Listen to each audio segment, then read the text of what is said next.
জহুর আহমেদ চৌধুরী স্টেডিয়ামের সেন্টার উইকেটের ঠিক পেছনেই ব্যাটিং শ্যাডো করছিলেন জাকের আলী অনিক, সেটাই মনোযোগ দিয়ে দেখছিলেন সৌম্য সরকার। জিম্বাবুয়ের বিপক্ষে সিরিজের প্রথম 3 ম্যাচের স্কোয়াডে সৌম্য নেই, তবে জাকের আলী অনিক রয়েছেন যিনি বাংলাদেশ দলের ফিনিশিং রোলটা প্লে করবেন। শ্যাডো ব্যাটিং শেষে জাকের যখন নেট অনুশীলনে যাচ্ছিলেন তখনই জাহিদ রেজা বাবুর ভরসার হাত জাকেরের কাঁধে, যিনি জহুর আহমেদ চৌধুরী স্টেডিয়ামের প্রধান পিচ কিউরেটর। সাগরিকার এই মাঠের উইকেট স্পোর্টিং হয়, উইকেটে প্রচুর রান হয়। বড় রান করতে বাংলাদেশ দলে জাকের আলী অনিকের ভূমিকা যে অনেক, সেটাই হয়তো জাহিদ রেজা বাবু মনে করিয়ে দিলেন।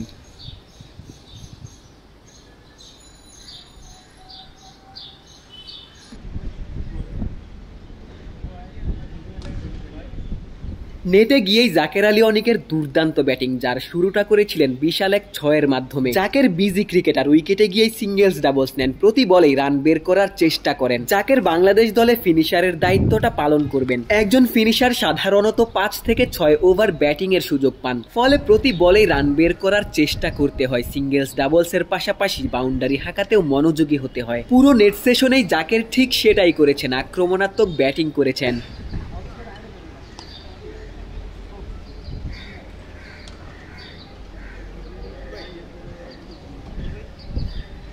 পেসারদের বিপক্ষে নেট অনুশীলন শেষ করে জাকের স্পিনারদের নেটে গিয়েছেন, যেখানে রিশাদ এবং তানভীর বোলিং করছিলেন। রিশাদ তানভীর বাংলাদেশের সেরা স্পিনার, অন্তত টি-20-তে। আর তাদের বিপক্ষে জাকেরের এই শটগুলো দেখুন।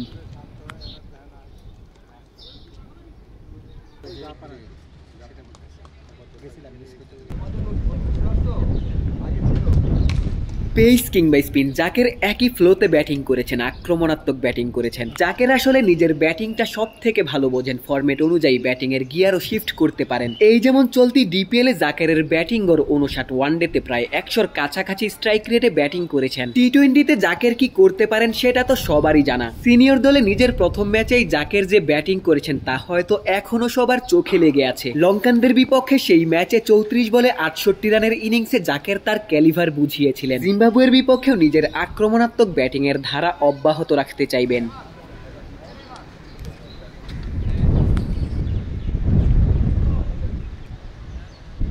পেসারদের নেটে জাকেরের ফেলে আসা ব্যাট মাহমুদুল্লাহ রিয়াদ নিয়ে এলেন। এই ছবিটিকে আপনি বাংলাদেশ ক্রিকেটে মাহমুদুল্লাহ রিয়াদ এবং জাকের আলী অনিকের অবস্থানের প্রতীকী চিত্রও ধরতে পারেন। রিয়াদ তার ক্যারিয়ারের শেষের দিনগুলো উপভোগ করছেন। আন্তর্জাতিক ক্রিকেটে রিয়াদের প্রস্থানের আগেই তার যোগ্য উত্তরসূরি জাকের আলী অনিক প্রস্তুত হচ্ছেন।